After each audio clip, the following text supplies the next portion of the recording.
Well, hello everybody. What is going on in your world? It is Connor. We are back with maybe something a little bit different. We don't normally go at this time in the morning, so we decided to come on and we decided to do something a little bit different. What is going on in your world? Let us know in the comment section below. Hope you're up bright and early and feeling fine. If you are in the UK, of course. If you're elsewhere, you lucky person. To be fair, quite sunny today. Quite sunny, and it's supposedly sunny for the next week, but fingers crossed. You know what it can be like in this country. It is terrible. But yeah, give me that vitamin D, please. So yeah, what's going on, everybody? We've got a big weekend coming up, and I wanted to do a video this morning, basically surrounding the weekend and why we should be positive and why we should be looking toward this fixture with a little bit of excitement and thinking to ourselves before this press conference that will be coming this afternoon at around about 2 p.m. Sort of obviously with the trepidation of, when you look at the likes of Gnonto in the thumbnail, potentially Dan James. Hopefully it's not going to be the case. Dan James, it looks like, he's just played minutes, and there's a lot of people fretting over whether or not he's going to be available for this one. I think he'll be absolutely fine. But when you look at Gnonto, the luxury of what Leeds have right now is rotation. Worst case scenario. What do we know with Gnonto? Well, what we do know is the fact that he has picked up ankle injuries in the last 2 seasons. He did it, I think it's 2 or 3 seasons, actually, to be fair. He did it pre the Arsenal game in the Premier League, where I think he was out for about 6 games. Post that game, obviously, he did it pre the game and then felt the niggle throughout. Afterwards, he was out for about 6 games. Hull City last season, in and around that period as well, he was out as well with another ankle injury. So if it is that, again, that could be slightly problematic for Leeds United, of course, because it seems to be a bit of a reoccurring issue. But all hope is not lost. It is not lost if Gnonto is out for this one. Leeds, from what we understand, are going into this from, there's not been any sort of news outlets reporting that there's been knocks here, there, and everywhere for any of our players, really. There's been some good points during this break. You look at Matteo Joseph with the goal. You look at Isaac Schmidt putting on a really good 68-minute performance for the Swiss national team, which had the manager coming out and saying that he was really surprised with Isaac Schmidt's level after he'd not been playing a lot of football. So that's really nice to hear as well. It's good. And Isaac Schmidt was also saying that he's almost being convinced as well by the club that he's going to be getting minutes and there's a long-term project there, which is also really nice to see, because I've been looking at Isaac Schmidt and actually thinking, is this guy going to get any minutes? Or are we just going to sell him on? Because you kind of brought him in for about 3.5 million quid from Gallen. You're not going to make that much profit off him because he's played 25 minutes of championship football. So you're not going to really sell him for that much, to be honest with you. You might even record a loss with someone like Isaac Schmidt. So Leeds kind of need a bit of a long-term plan with someone like him who's barely featured. Obviously, even if it is to just get his stock a little bit higher, I would suggest that when Sam Byram is part of proceedings, I would then suggest maybe we need to start sticking someone like Isaac Schmidt in there as a replacement for maybe Firpo and Bogle. We've seen him do it on the right-hand side now for Switzerland. We've seen him do it on the left-hand side for Leeds United as well. So listen, he's a versatile player. He's a bit of a Swiss Army knife, and when I've seen him play, he looks really nice and tidy on the ball. You can tell a player, can't you, lads and lasses? And he looks like one. So that's good. It's good to have that player in reserve. So there have been positives through this international break. I think we're all just kind of looking now, maybe at the tiredness as well. There's been a few people looking at that level of performance from all the lads during the international break and maybe thinking, look, when the Welsh have been playing a couple of times, when we've seen, Tanaka leave, we've seen Firpo leave to the Dominican Republic as well, is it realistic for them to have gone away and actually rested up and had a bit of recuperation? That's the conversation as well, because you've had Sheffield United with 2 players away in this period, City Peck being one of them, who went away with the England elite side, which Darko JB was flipping part of. Burnley, on the contrary, had 10 players go away, but it just shows the vast quality that Leeds United have and the amounts of assets we have. We had 15 players leave for international duty. So, if that's maybe, if you're not aware, and that, I mean, just that conversation itself shows you how much quality Leeds have at their disposal. 15 players away. That's absolutely mental in comparison to, as I say, you just look at Sheffield United. I think Hamza Chowdhury went away with Bangladesh, with the greatest of respect. It's not at the highest level, is it? So, but obviously Burnley a little bit different. But I think there is, a real look ahead now into this weekend with a lot of I think a lot of excitement. Leeds have got the perfect fixture back, and there's been a lot of conversation about us going into this game week and us going into the final furlong worried. There's been conversation, there's been debate, discourse across my channel in particular about certain aspects, and there's going to be more things coming out in the future as well, of which I basically put them on everybody as a conversational point with you guys. It's not to spread a narrative, an agenda, because I don't have one. As I say, I'm nearly 32 years of age. I'm a big boy. The conversation is interesting around certain players and obviously the manager and Leeds going forward to the Premier League, which is hopefully where we are going to be at this time in maybe a couple of months' time. But this season it's wrapping up quickly, people. It's 8 games, isn't it? It's going to be 7 after this weekend, and then you're kind of looking at what 4.5, 5 weeks, and then it's done. It is done. All of this anxiety, all of these just this nervousness that we're all feeling going into this hurdle, it's all going to be done. It's signed, sealed, and delivered. And I think it's exciting in a way. It's nerve-wracking, but we have got to enjoy it, and we have got to enjoy this journey, because the destination is going to be tough. It is going to be a tough place if we are to get to the promised land. But yeah, I think we've got to kind of compartmentalize this weekend. We have got to take it game by game. It's Swansea this weekend. We have got a watch along. We'll have the watch along tomorrow night on the second channel. We've got another video on there now, by the way, everybody. And that'll be Sheffield United versus Coventry. That's kind of a game that I'm going to be focusing on a lot this weekend. I think if we're looking at teams dropping points, I am more looking towards that game. I think that is the game of which Leeds can look at and think, yeah, that's probably one this weekend where one of the teams is going to drop points. I think Leeds will come through and beat Swansea. I think it's a good game for us to have on our return. I think you look at Sheffield United and their comeback fixtures. I think this is probably their toughest. If we're looking at maybe the next 3, which I've just said to not do, but if you are looking at the next 3, I think their toughest one out of Coventry, Oxford, and Millwall at home is obviously that Coventry game. I think you look at Burnley, who I want to get onto. You look at Bristol City in there. You look at Coventry. You look at Derby. You look at Norwich. You look at Watford. There's no way, in my opinion, they're coming through those games with just complete demolition jobs or even just wins. I don't think they are. You look at the game recently where Burnley faced another top 6 side in West Bromwich Albion. They struggled, as we did, as Sheffield United did. They're arguably going up against the better side in Coventry, as are the Blades this weekend. We look at our game at Luton, okay?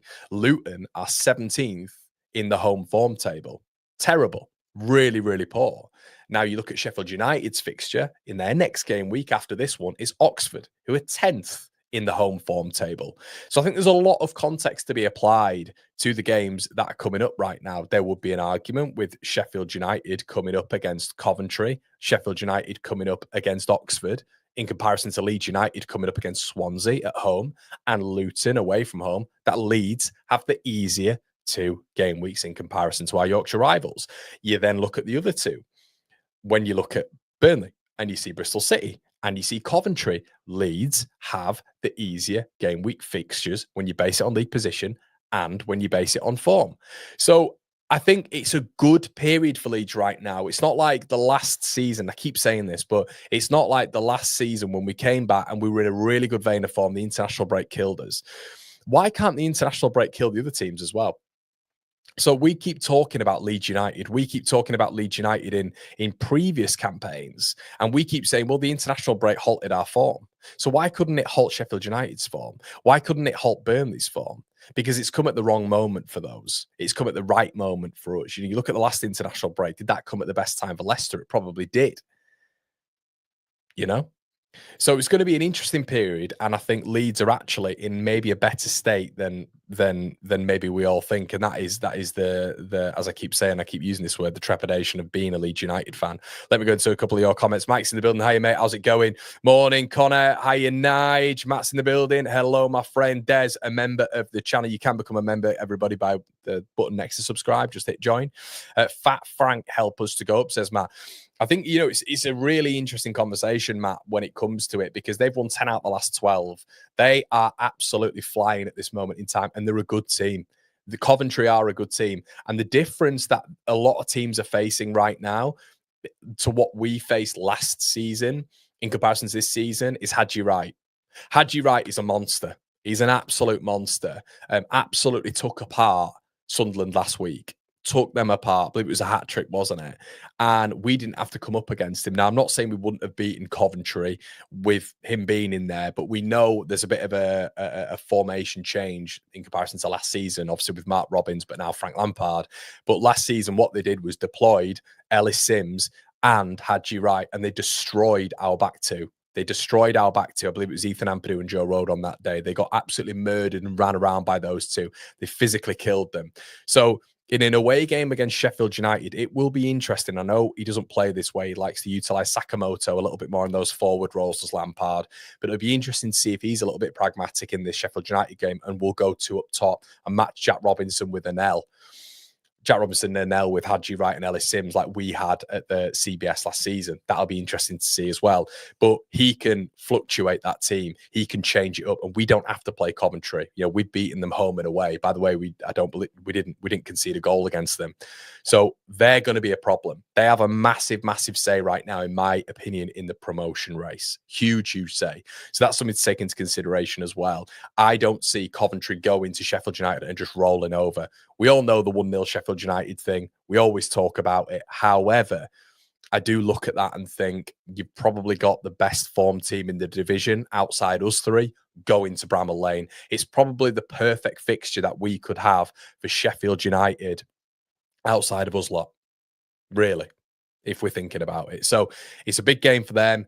Jim was saying last night that it's probably their toughest fixture remaining outside the Burnley game. That's something to keep an eye on as well. We look at Bristol City as well.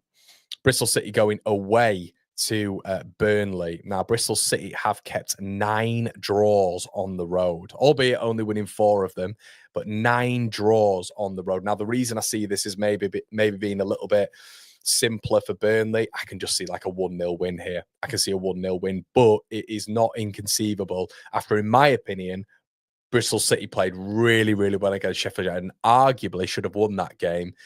I think they look at Burnley right now and they think, we can get something there as well. Bristol City and Coventry have got massive says. Obviously, Bristol City have still got to come to Ellen Road as well. So there's a lot of differences here. There's a lot of things that we can talk about and bring to the party. Evening, Connor from Perth, WA. Hi, mate. What's going on? Si's in the building. Hi, Si. Morning, Connor. I think 17 points could get us up, even a loss, 2 draws and a win. Yeah, Michael, I don't see it as like, if we do, I think there's going to be drop points. I do. I wouldn't want to see us languishing in third for too long. Now, the hunter and the hunted, obviously there's definitely benefits, and a lot of people see being in third as almost like a benefit going into this part of the season.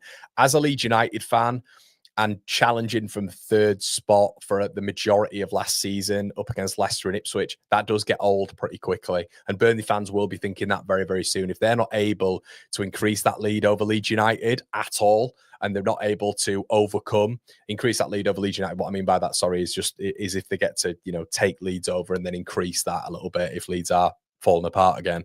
But if they're able to get ahead of Leeds and they're able to or get ahead of Sheffield United, however this shapes up, that's going to be obviously where they want to be. And I do kind of push back on the hunter and the hunted a little bit sometimes, because that third place can get very, very, very tedious. And as I've just mentioned, we saw that last season. A couple of comments coming up as well. Here, you, a member on the channel, says, need to see a sense of urgency against Swansea. Varka's job is on the line. Premier League is at stake. I have all the faith we're going up. Bring it home, lads.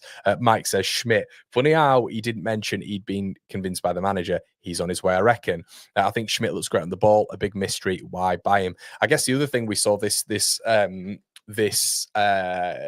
week as well, everybody, is rumours circulating in the Spanish media that Deportivo La Coruña, obviously Champions League quarterfinal, us beating, taking us all the way back to yesteryear, when we were amazing. Do you know what I mean? Deportivo La Coruña, Ian Hart free kick at home. My God, that 3-0 win. Oh, God. And we weren't battling it out in the championship. But yes, Deportivo La Coruña are apparently looking to add Largi Ramazani to their ranks as well. Something to keep an eye on there if Leeds aren't to utilise him at all. And this is the risk that you run when you are not starting very, very good players, or at least putting them on for good sections of the game. Chris says, morning, Conor. I hope you're my brother, as I do to you, Chris, my friend. Andrew says, Firpo will leave. Schmidt is a replacement. He is quality. Daz is in the building. Hello, Daz. How's it going, mate? Sai says, we should and can go the rest of the season unbeaten. Bob's in the building. I expect us to be raring to go against Swans, expecting a great performance. If we look slow and struggle, I'll be worried for the end of the season. This is where I'm at with what Bobby said here as well. I'm kind of the same mindset. If you kind of go into this weekend and Sheffield United pick up maximum points, Burnley pick up maximum points, or even if one of them drops, if Leeds are to drop points against Swansea, that is probably where I'll start to get a little bit nervy, because then you go in to Luton and you literally have to win that game then. You have to win that game, because then you've got Sheffield United maybe in flow state. And as much as I've said the Oxford game would be difficult, I still put them in pole position to win that game, as I put Leeds in pole position to win the Luton game. But it adds a hell of a lot more pressure and definitely a different dynamic to the game. So, yeah, Leeds need to go, and in my opinion, obviously, you have to go and win this Swansea game. I think there's pressure. Every single game right now is a cup final, and we're into that cliche territory, but it is true. I think Coventry can get a result against Sheffield United and Burnley. I guess the thing is their size, what I've just said, mate. Leeds have got to then take advantage, haven't they? Morning, Conor. Reckon it could be drop points for the other two. It could make and make it count and beat Swansea. Conor, it depends on Burnley and Sheffield United had a number of players on international duty compared to the fact that Leeds had quite a few players on international duty. Professor, nothing much, mate. Good morning, you all. Morning, Jim. How's it going, mate? A Patreon member there in Jim. Can we please not hit a brick wall at the end of one season? Conor, you cannot look at who has the easier run in Portsmouth and QPR matches. Leeds United picked up 1 point in 6 against teams many thought Leeds would get maximum points. It's interesting, Mike. If you look back at my videos, I was definitely worried about one of them. And definitely earlier on in the campaign, I was trying to, I'm trying to convince myself here that everything was fine during the game. I'll be honest. But yeah, I was worried about those two games. I have to be honest. You look at QPR and it's horrendous memories. Horrendous memories. So yeah, I don't know why. I saw Elias Share go out and injury wise, and I thought this is still going to be a tough one for Leeds. Pompey had won 7 out of the last 8 at home. They had 3 of the best players out, but still they're up against Leeds. And I believe they'd won the last home game. And then obviously they lost to Plymouth at home, which is the Leeds effect, isn't it? Teams just putting that much sort of work ethic in against Leeds United that the other teams, they just falter against them, don't they? But yeah, I did look at those 2 games. I'll be honest, mate. And I am looking at Luton as well. I've had a bit of a strange confidence against Borough. I don't know why. Borough, I'm not fearing that much. Luton, I have said multiple times, I think it's going to be our toughest game remaining away from home. I know we've got Bristol City still to play at home, but Leeds have got a good run, mate. We've got a good run and we need to capitalise on that. We need to remember what we are. Paul says, let's hope Coventry and Bristol do us a favour. I think we beat Swansea 4-1. I wish the Calvin Phillips rumours would stop. Ramazani will sprint back to Spain after this season. This is Leeds, says Martin. Our previous performances mean nothing to future performances. If plan A doesn't work, we are knackered regardless of who we play. I can't see us dropping out the top 2. Guy says, if we lose this game, it's all over. We must win each and every game. It is weird, isn't it, Guy? Because I think everybody kind of says that, don't they? And I wonder if that's just based on previous. It's all because I'm very much like, you guys know I can be Mr. Critical at points, but to say it's all over with 7 games remaining is crazy talk. But then you kind of look at it and you think it's mentality, isn't it? And Leeds shouldn't really. We beat Millwall, excellent. We shouldn't really be dropping points like we did against Portsmouth. We shouldn't be dropping to a weaker QPR side. And really, I know West Brom are decent, but with the levels that Leeds are at this season and have been at certain stages, we probably should be winning that game as well. You're not going to win every single game, so you can say maybe 1 issue with those 3 games, but having 3 issues in all those games and picking, 1 win up in 4, it's way below our seasonal average. On average, Leeds have been picking up sort of 10 out of every 12 points. To drop and get 5 points out of 12 points is alarming. So if you were to then get, if you were then to lose, Jesus Christ, or draw to Swansea, 6 points in 15 or 5 points in 15, that is, for me, I've said I can say a wobble, and I think a wobble's okay. I think every team's had a wobble. You saw Sheffield United get battered by Hull City at home. You've seen Burnley draw a fair few games. You've seen them slip up as well against West Bromwich Albion recently. I would be a little bit. Well, I think that would turn from a wobble into a blip if we're to lose or drop points this weekend by our own standards. That is a blip. It's a real blip, and that is more long term, which is a little bit of a worry.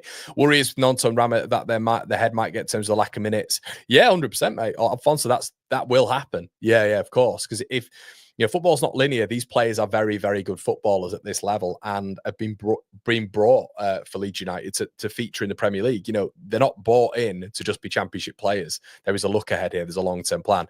Matt says, I will get nervous if we lose a home game because I think we'll win all our home games, draw away from home. Dean says, just tell the squad to show the rest of the world we are Leeds.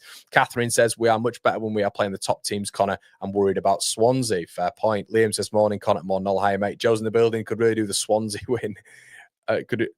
Joe, could we do the Swansea win here? We don't want a Swansea win, mate. Maybe it needs to be a comma in there. Leeds do what counts. It's down to us. Conor, honestly, how do you see this going? I think the next 3 games for us are let and will set the tone for the remaining. Yeah, so it's how I see it going is I think we'll be okay this weekend. I think we'll win this weekend. I think the lads will be fit and raring. And this is kind of why I made this video, because why I'm doing this stream. I don't think it's so dependent on Willian Gnonto in this side. I actually even think Brendan Harrison with a bit of a rest at home. We know he prefers home fixtures. He's terrible away from home. You kind of look at that Derby game this season, and aside from that, in terms of production, output, Brendan Harrison's not been great away from home. And as we've mentioned before, everybody, in 2025, to have 1 goal and 1 assist in that front line with how dominant Leeds are in pretty much every single game, it's not good enough. It just simply isn't good enough production-wise. So as I've mentioned several times, there are players that can fill in that gap. Still, even with Willian Gnonto out, and I don't need to keep going on about who those players are, but still in that central attacking midfield role, in my opinion, Leeds United have 3 options, even without Willian Gnonto. So overall, I'm not going to be absolutely downbeat and downtrodden if Willian Gnonto is out for this one. I've got a feeling he will be anyway.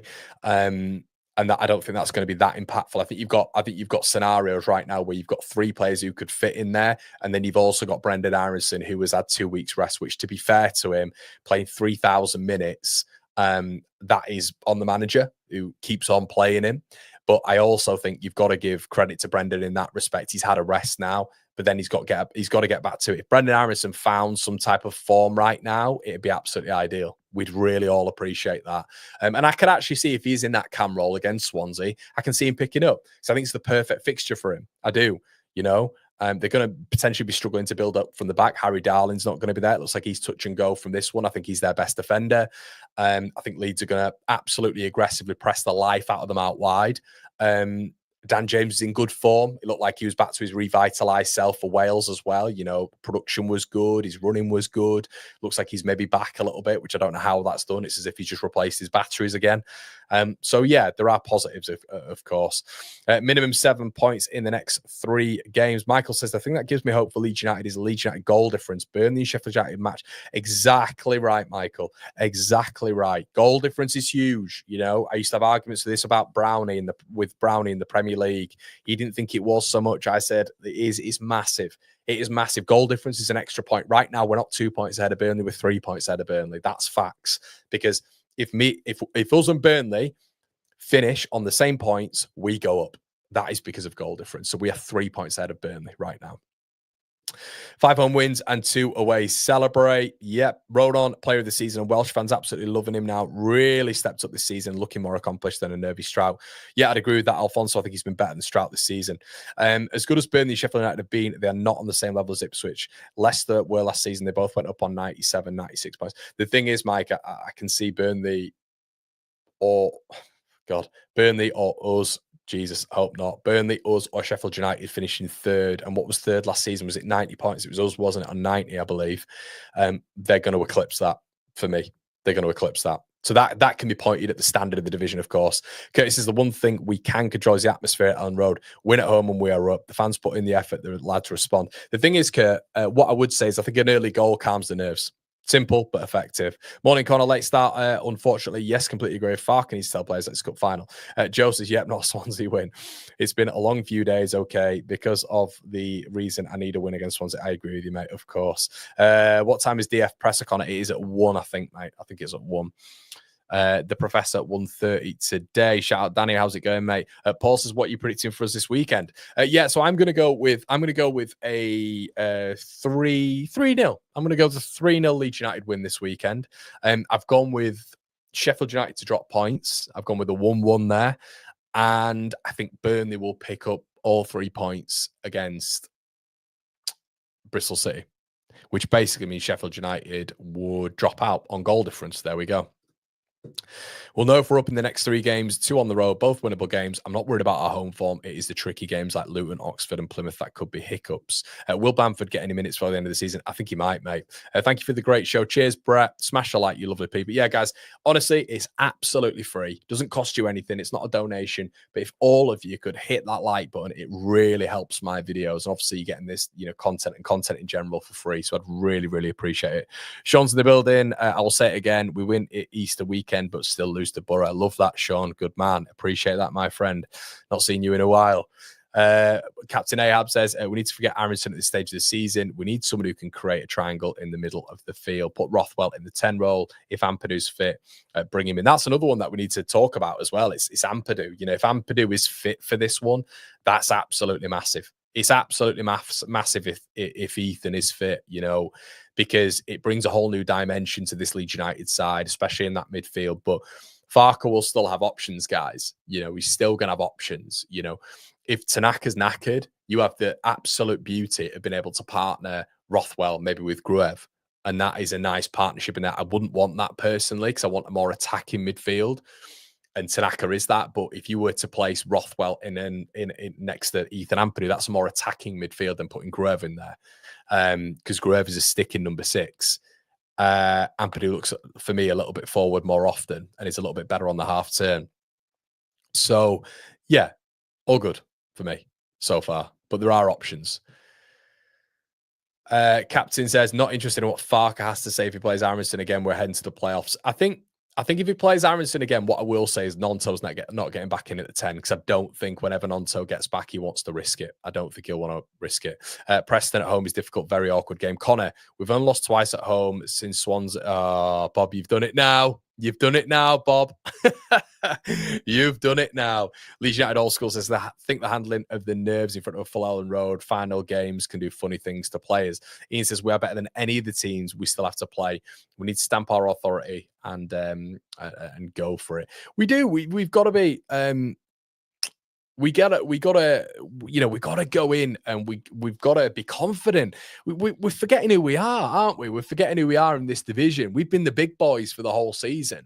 We've been the leaders of the pack. We've been in first position for more game weeks than any other side, and we're still in first position. We've had a little bit of a wobble, but ultimately, Leeds United, I still believe, are the best team in this division. The best team in the division. But that doesn't mean anything unless you get promoted. It doesn't matter if you play the best football.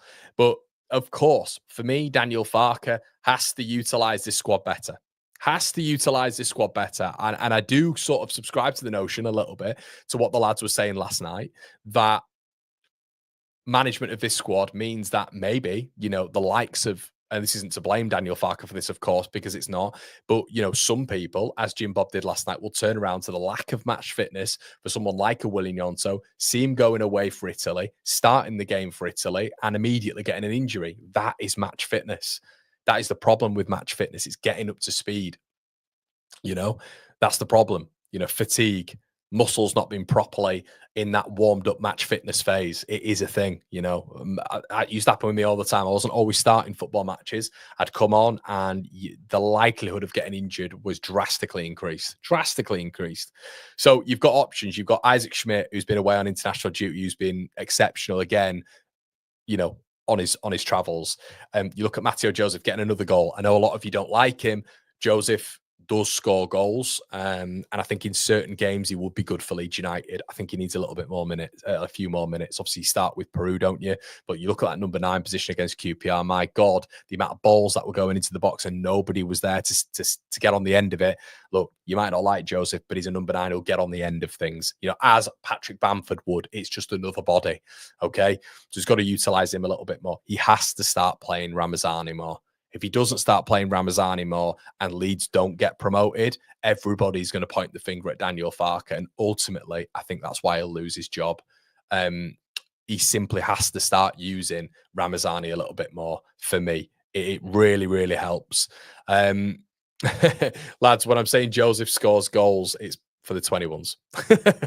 For the 21s. Yeah, Spain 21s, that is.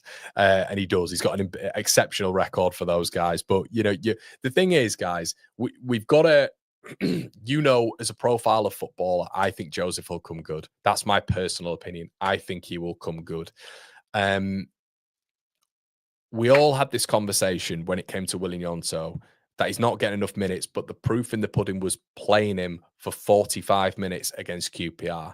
If certain personnel, and Joseph is included in that, isn't getting enough minutes, Ramazani, Schmidt, they're all included in that. If they're not getting enough minutes, it allows people like me who believe they should be getting more minutes to say, well, in that position, X, Y, and Z could have made a difference. But it's all speculative.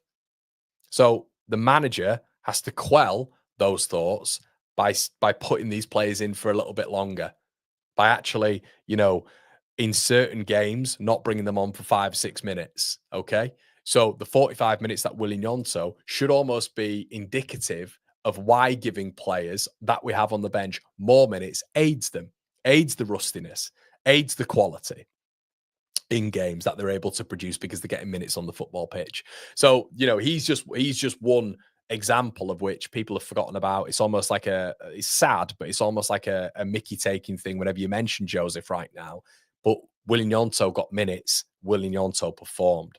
Right now, it would be interesting in certain games to maybe see the likes of Joseph, Ramazani for longer than 10, 12 minutes. And we can all laugh at that. And they can all be this sort of thing. There's a notion that always goes around that if the manager doesn't pick them, the players are crap and they're clearly not good enough.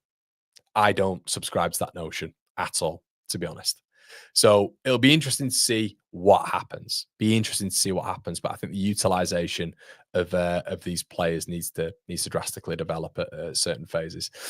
People don't realize the system we play, which I don't like, is reliant on a 10 needs. But to be honest, Captain Ahab, I'd probably disagree with that, mate. I don't think it is a system reliant on the number 10.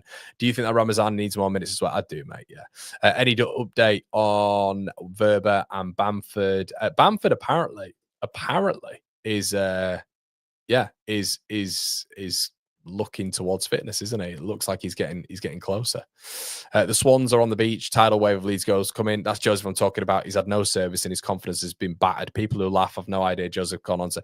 Yeah, that's the whole. That's kind of why I was sort of happy to see Gnonto get the 45, because it's almost a little bit like we know Joseph's had minutes, and I'm not just focusing on him. Ramazani, Schmidt, others can be looked at as well.